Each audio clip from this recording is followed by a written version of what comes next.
നഷ്ടപ്പെട്ട കാര്യം അറിഞ്ഞാൽ അത് വലിയ പ്രതിസന്ധി ഉണ്ടാക്കും. എന്നെ ഒഴിവാക്കി പോവാൻ അവന് പറ്റാത്ത വിധത്തിൽ അവന് ഞാൻ പൂട്ടും പപ്പ.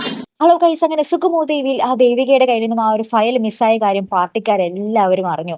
അങ്ങനെ മുതിർന്ന നേതാവ് നമ്മുടെ സിദ്ധാർത്ഥനെ വിളിപ്പിച്ച് പറയുന്നുണ്ട്, പക്ഷേ ദേവിക ഒരിക്കലും ഒരു MLA അല്ല, വെറും ഒരു ഡെമ്മിയാണ്, ഒന്നിനും കൊള്ളാത്തൊരു ഡെമ്മി. ഇത്രയും എന്താ പറയാ പൈസയുടെ കാര്യങ്ങളൊക്കെ കണക്കും കാര്യങ്ങളൊക്കെ ഉള്ള ഒരു ഫയലല്ലേ അവൾ നഷ്ടപ്പെടുത്തിയത് എന്നൊക്കെ പറഞ്ഞ് നമ്മുടെ ദേവികനെ പറ്റി ആ നേതാവ് സിദ്ധാർത്ഥനോട് പറയുകയാണേ.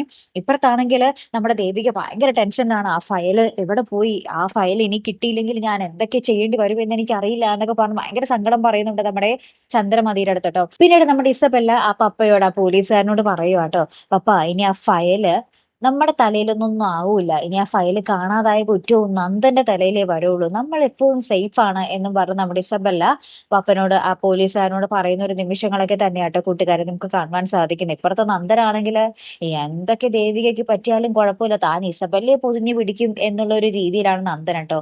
എന്തൊരു പെങ്കൂസനായി പോയല്ലേ നമ്മുടെ നന്ദൻ. ഇങ്ങനത്തെ ഒരു മാറ്റം എന്തായാലും നമ്മൾ സുഗമോദേവി പ്രേക്ഷകർ വിചാരിച്ചിരുന്നില്ല കേട്ടോ നന്ദന്റെ. എന്തായാലും കാത്തിരുന്ന് തന്നെ കാണുമ്പോൾ അടുത്തൊരു വീഡിയോയുമായി വരുന്നത് വരയ്ക്കും ഗുഡ് ബൈ.